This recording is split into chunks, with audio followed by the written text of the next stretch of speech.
샬롬, 이스라엘 최연화 선교사입니다. 오늘은 지난 시간에 이어서 하나님의 두 번째 질문인 난민족에 대해서 들어보셨나요? 라는 제목을 가지고 잠깐 말씀을 나누고 싶습니다. 지난 시간에는 제가 이스라엘 선교사로 사역을 하면서 2년 만에 탈진이 되고 난 어느 날 버스를 타고 집으로 오는 길에 너 여기 왜 왔니? 라는 하나님의 첫 번째 질문을 가지고 은혜를 나누었습니다. 오늘은 하나님의 두 번째 질문을 가지고 좀 나누고 싶습니다. 하나님의 두 번째 질문은 이것이었습니다. 전 세계에서 복음이 전해지기 가장 어려운 민족이 어디인 줄 아느냐? 이것이 하나님의 두 번째 질문이었습니다. 여러분, 전 세계에서 복음이 전해지기 가장 어려운 민족이 어디인가요?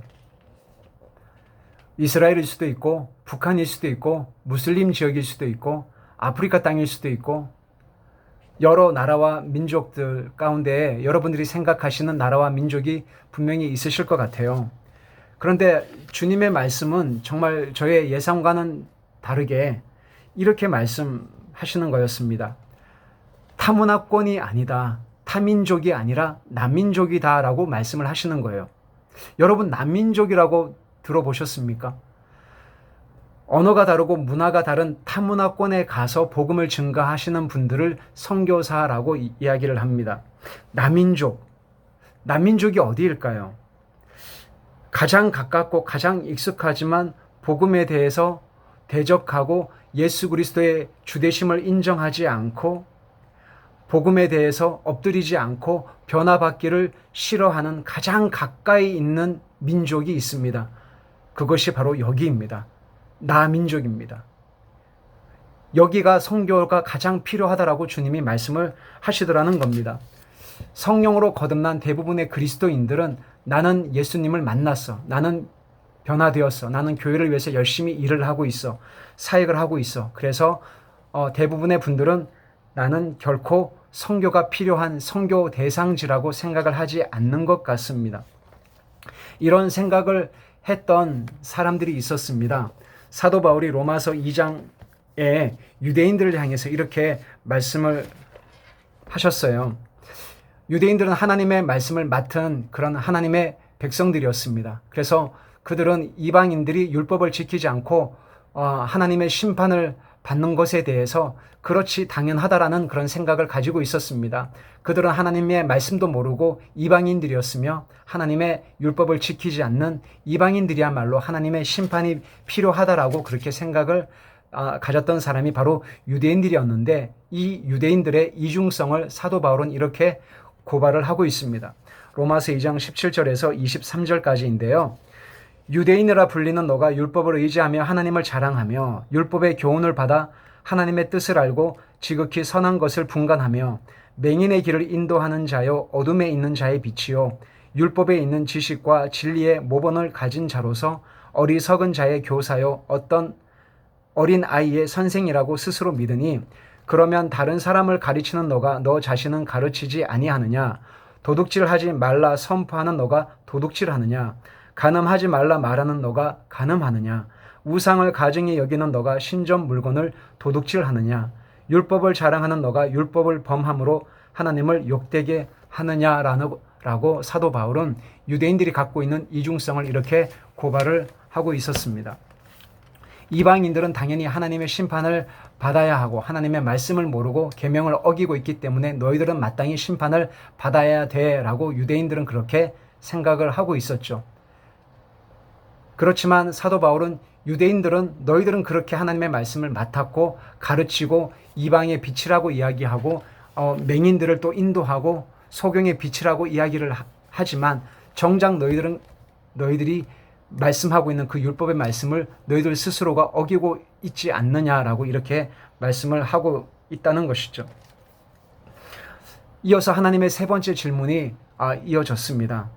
사랑하는 아들아, 선교를 함에 있어서 가장 큰 장애물은 무엇이라고 생각하느냐? 여러분들은 무엇이라고 생각하십니까? 선교를 함에 있어서 가장 큰 장애물은 무엇일까요? 건강의 문제일 수도 있고요. 언어의 문제, 재정의 문제, 또 관계의 문제, 자녀 교육의 문제, 현지 교회하고의 문제, 얼마나 많은 문제들이 있습니까? 그죠?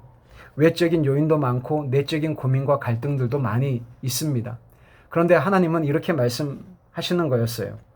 선교를 함에 있어서 가장 큰 장애물은 선교를 하러 나간 선교사 자신이 선교를 가로막고 있는 가장 큰 장애물이다라고 말씀하시는 거였습니다.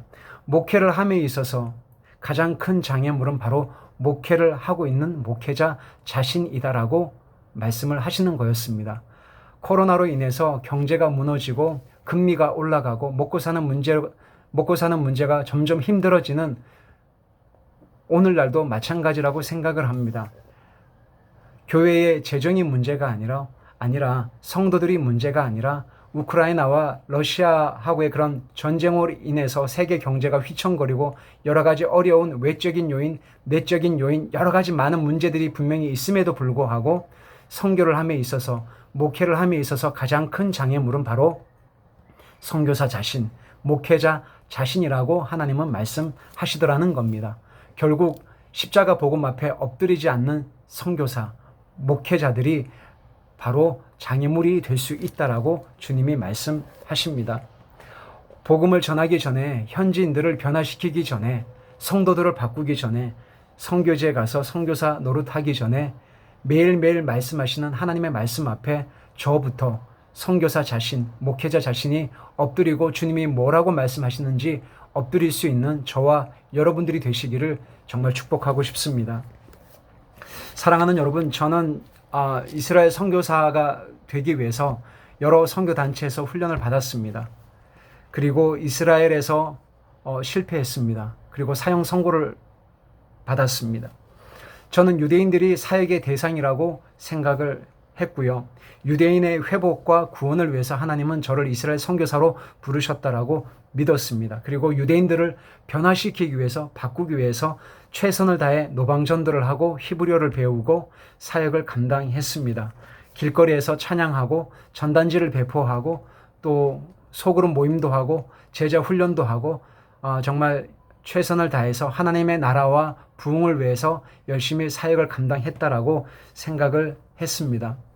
그렇지만 점점점 시간이 지나갈수록 유대인을 향한 하나님 아버지의 마음, 유대인들을 향한 사랑이 점점점 식어져 가는 것을 알게 되었고요. 오히려 제 안에 실증과 미움이 자라나기 시작했습니다. 그걸 통해서 하나님께서 깨닫게 해주셨던 부분이 바로 오늘 여러분들과 함께 나누는 이 부분이었습니다. 복음이 정말 필요한 사람은 저와 여러분입니다. 복음이 정말 필요한 사람은 타문화권에 살고 있는 이방인들, 유대인들, 아랍 사람들, 무슬림들, 그들이 아니라 바로 복음에 대해서 엎드리지 않고 고집을 피우고 있고 여전히 하나님과 씨름하고 하나님의 음성 앞에 엎드리지 않는 선교사 자신, 목회자 자신이 가장 선교가 필요하고 복음이 필요한 선교 대상자라고 주님이 말씀을 하시더라는 거죠. 목회자이기 때문에, 선교사이기 때문에 때때로는 이렇게 가면을 쓸 때가 참 많은 것 같아요. 마음이 아프죠. 하나님이 이렇게 말씀하시면 어떤 때는 회피하고 싶고요. 자존심이 많이 상하기도 합니다. 인정하고 싶지 않기 때문이죠. 그렇지만 가면 무도회에는 맞춰져야 된다고 생각을 합니다.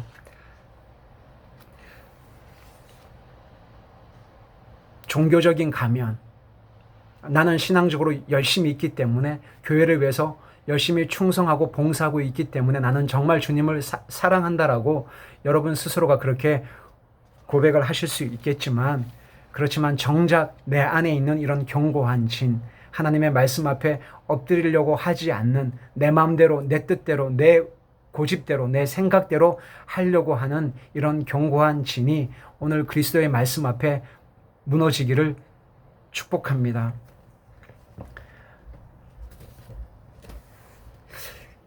고대 그리스 철학자인 소크라테스가 이런 말을 했습니다. 자신의 삶을 숙고하지 않는 삶은 가치가 없다라고 이렇게 말씀을 하셨습니다. 자신의 삶을 성찰한다는 것은 정말 아픈 것 같아요. 자신의 삶을 숙고하고 말씀 앞에 날마다 반성하고 회개하고 그 말씀 앞에 나 자신의 삶을 비춰보는 것은 분명한 은혜의 삶이긴 하지만 날마다 말씀 앞에 엎드려서 나 자신의 부족함을 깨닫고 눈물을 흘리고 회개하고 하는 것은 참 쉬운 과정은 아닌 것 같습니다. 그러함에도 불구하고 소크라테스는 자신의 삶을 매일매일마다 숙고하지 않는 삶은 짐승과 같다라고 이야기를 했습니다.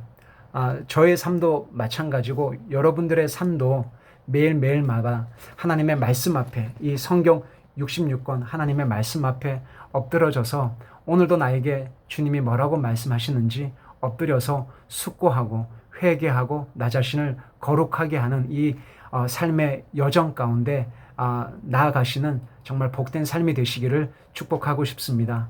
오늘 함께 해주셔서 정말 감사합니다. 고맙습니다.